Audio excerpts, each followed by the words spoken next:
Duke, it's a lovely Duke. There's a brewery, which is still in existence right there, an 18th century brewery. You've got the bakehouse in front of it as well, and also you've got 18th century stables. If you could only get that hardening taken off it, you would see what a beautiful house it was. Probably one of the nicest houses in the whole of Letham. The bakery, which is, as you know, it's up for sale just now. Again, I think dates from the 18th century as well. I think it's one of the very, very early buildings in Letham. And if I can show you a photograph of the bakery. Incidentally, I'd like to thank Matthew Kidd, who unfortunately can't be with us this evening, who supplied an awful lot of these photographs. This is a shotgun cleaning rod, is that okay? Just to point it. This is Matthew Kidd's family, and one of these people is Matthew Kidd's grandfather. It was a photograph taken about 1900, and the reason I tried to show you was, you will see it's a random rubble construction. There is no dressed stone there at all. The cheap way of doing it is boulders off the fields and just simply loads and loads of water. The only dressed construction are dressed bits of sandstone around the window.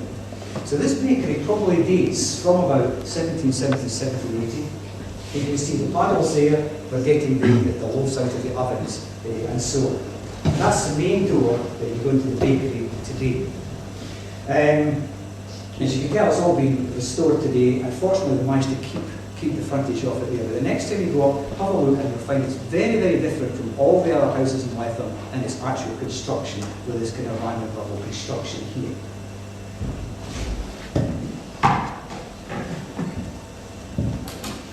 Now, another noteworthy building in the 18th century was the church. Monument Church, Letham Church, was built in 1792. And the old churchyard at Monument was far, far too small. Now, the apocryphal story that's put around, it's just not true, was they were going to build the church on that site.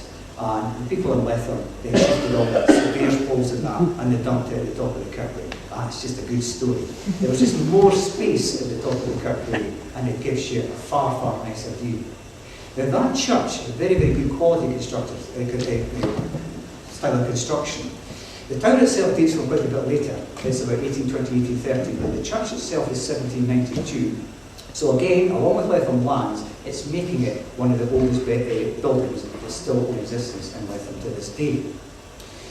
As far as shops go, the 1792 account lists said there were 2 or 3 retail shops in Letham. I have no idea where they were. Don't get the idea they're like shops today. It was just somebody doing a little bit of business, say from the front door or something like that. But there were certain shops in Letham, even though people had their own cloth. They could go to the bakehouse, they could go to the brewery for their beer and that. But if they wanted tea or something like that, then obviously they would have to go to this shop. So there were shops in Letham. We know far more about the 19th century shops in Letham than the 18th century shops in Letham. Right, let's leave the 18th century and let's get a little bit more modern. Let's go into the 19th century.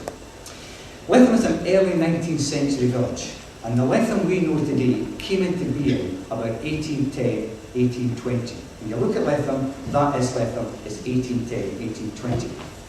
The road system, first of all, completely and utterly changed. And it changed for one main reason, that in 1790, an act went through Parliament, and Letham was allowed to actually operate a toll.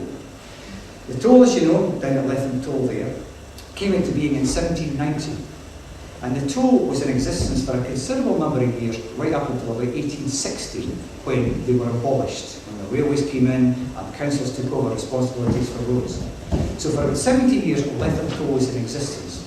Barrier across the road, the next toll was not allowed to be any nearer than 6 miles, and people paid for the money. And consequently, because the money was coming in from Letham Toll, the road system changed. And it changed into the road system that we now know today. The first thing they did was they built the road directly down the bow. Now, that road going down the bow, the next time you go down the bow, you'll notice something about it is it's raised up. And the way they actually built the road was they floated it down over the actual marshland.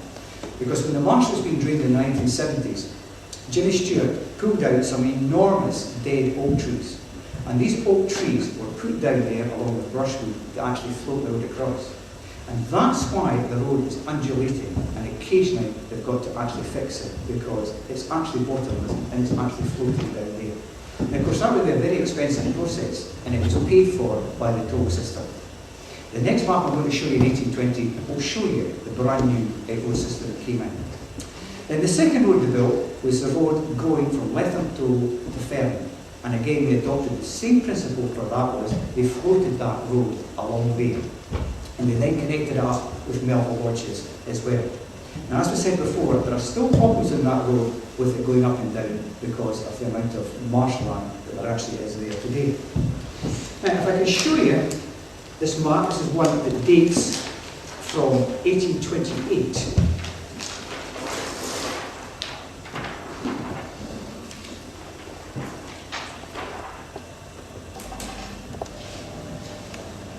Now, for some odd reason, the name of Letham doesn't actually appear in this map, but this is Letham here. This is Letham Village. We've got the Nisbet Field, there's Money Mail. Here again, it's going around Bunny Park.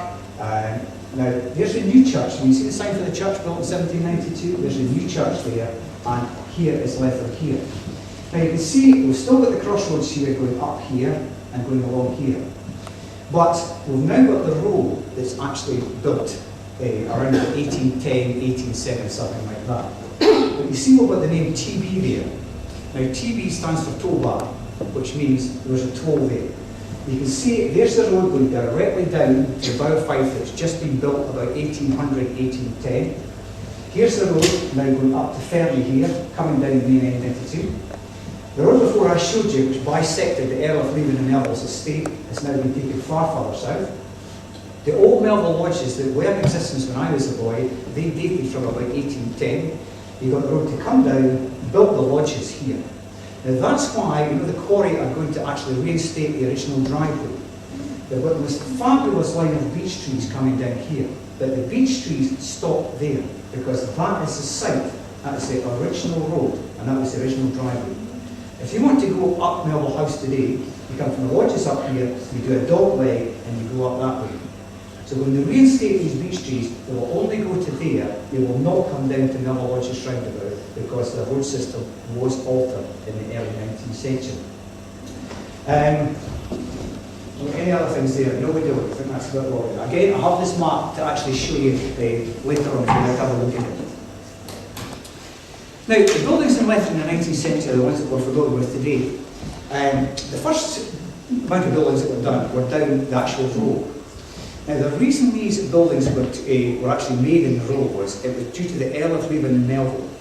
He did not like the existing state of Letham in the 18th century. He didn't like these kind of huts that people were living in, where they just simply had a straw on the roof. So he insisted that a new row was built. Incidentally, the Earl of Letham and Melville owned every single house in Letham in the 19th century. They did not start to sell off houses until the 20th century. My house was built in 1850. When I look at the title deeds, to go back to 1905, because that was the time it was bought from the Earl of Letham and Melville. So every house was owned by the Earl of Letham and Melville. He could do what he liked with them because he owned the houses. So he built the entire road coming down. Now, although we call it the road today, its proper name is the New Road, because obviously it replaced the old road. Today it's obviously just called the road, which is far, far easier. So it's called the New Road. You'll see on some of the entrances to the houses, you'll see dates, 1806, 1807, all early 19th century buildings coming down to the road. The second group of buildings that he did were the buildings going along the west end. Andrew and Cass' house going along by Barry and Teresa's house and Debbie's house. They're all, again, early 19th century buildings. Slight gap where my house is, and then a few more going up to the actual end of the west end here. So they are all the buildings of Letham we know today. Now, the building to me that's the most interesting that's constructed at this time is the pub. And I have several photographs of the pub to show you here.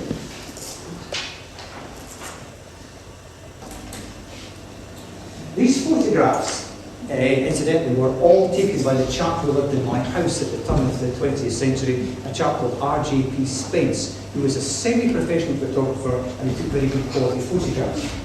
This is a photograph of the pub about 1910. You can see here is the sign, the Melville Arms, as it was called. But the pub is more interesting than that. The pub dates from about 1820. But shortly after that house was built, the pub was actually set up.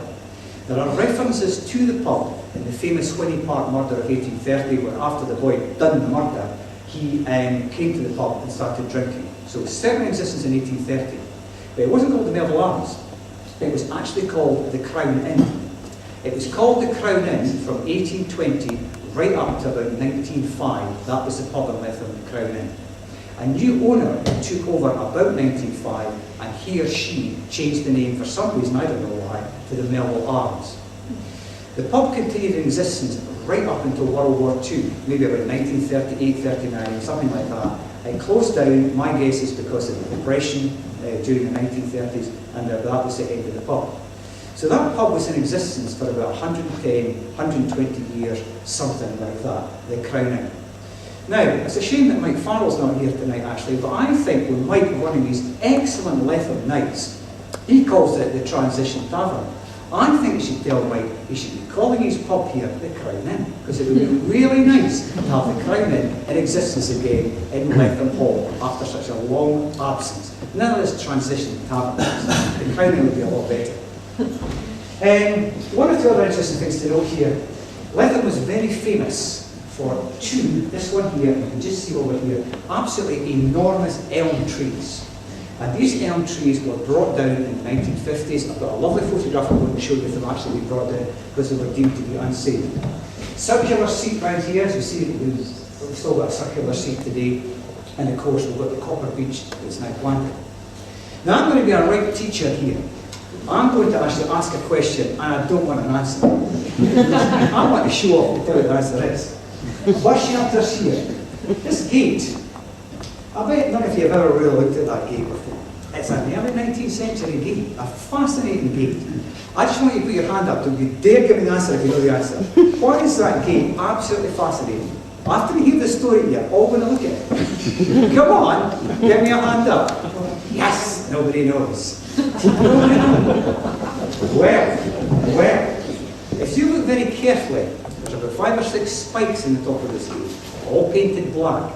You will find a Lee Enfield .303 cartridge case battered on the top of one of the spikes.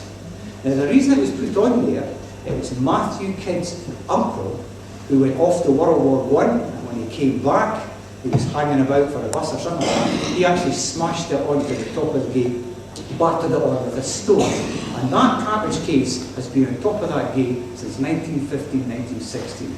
And I'm really pleased to see that when I was a wee boy, aged about 13, 14, I used to try and prise it off of this screwdriver. I really wanted this cartridge case, and I didn't manage to do it. Okay? So nobody better could take it off. But I bet when you're at the bus stop now, you're going to, don't even think about it, bus stop. Right? So I bet you'll all look at it now, you can see it quite distinctly. It's a World War I cartridge case that's on that actual gate here. Now, I already told you that Earl of Letham and Melville detested the state of Letham in the 18th century. He wanted a new village built, which he did. But he wanted to do it with the cooperation of people in Letham. So he set up something called a Letham Village Committee after the Napoleonic Wars finished in 1815. There was no community council or rates or anything like that in these days. So people in Letham had to pay an annual sum of money into this village committee. And what it did was it was responsible for building the wells, it was responsible for things like rubbish, and it was responsible for roads. So it was a very, very successful committee, this. I think Bruce has got minutes of it someplace here going way, way back. And it continued in existence right up until the 1950s when the community councils came in and took over. But it was the Earl of Letham and Melville that was quite instrumental in doing that. There are an awful lot of wells built in this period. For example, there's one under Debbie's garden that she discovered fairly recently. You know the road going up to Jimmy Stewart's farm, up down to the tractors, there's a lovely well under that road. There's a well on Ellis Grass in front of her house there, there's a well there. There's wells down at Letham's Toll, there are wells all over Letham. And it was all thanks to this village committee in 1815 that these wells were all actually built here. Schools. There's a school been in Letham since the 18th century, definitely a school. But I told you there was about 400 people living in Letham. And you might think there'd be an awful lot more people at the school, but there's actually a lot less. I mean, again, how many people are at Letham School? 40, 42 today? People? Is it? 36 or 37. 36, 37. Well, on average, there were only 30 pupils at Letham School in the 19th century. There's two reasons for it. Number one, it's a terrific amount of seasonal employment in agriculture, which took people away from the harvest and picking tatties and stuff like that. And secondly, there were private schools in Letham. And if the headmaster was good in Letham school, people went. If he wasn't so good, people would then go to private schools. Didn't require a licence, anything like that these days. You could just simply set up your own schools. Up there, I've got a whole pile of bills from my house dating from the 1860s and 1870s. And there's a lovely one, a bill from Letham School for the wee lad who lived in my house, which would be for Jota and also Latin instruction. Because education wasn't compulsory until 1871. So therefore, he didn't really have to actually go to the school. You stayed on a Letham school right up until 1920, until you were about the age of 13. You didn't go to Belbarkston. You could go to Belbarkston if you wanted, but you had to pay money for it. And it was only in 1920 that they had this cut-off date after primary 7, 11 years of age, you go to Belbarkston. So it was really, as I say, in the 20th century, people started to go to Belbarkston. Now, if we can leave the early 19th century and bash on a wee bit up into the sort of later 19th century, big changes in Letham. If you look through the census return, there is not one weaver left in Letham. Handloom weaving, gone. And the reason why was that cotton took over, far nicer material. And with the American Civil War finishing in the 1860s, piles of cotton could come in, and therefore nobody wanted to wear linen anymore. You know what it's like ironing linen and wearing linen? It's not a very practical sort of material to wear. So the linen industry completely and utterly died out. You will not find one handloom weaver in Letham 1860, 1870. And the industry that took over, again, does not exist in Letham at all today, was the quarry. The majority of people in Letham now work in the quarry. It was the quarry up past Midge and Jim's house, way up past the school, and also the one at Monymeal and Our Lady's Seat. Of course, everything is all hewn by hand. There's absolutely no machinery at all at this particular time. Therefore, they required a fantastic amount of people to actually hew all the stone.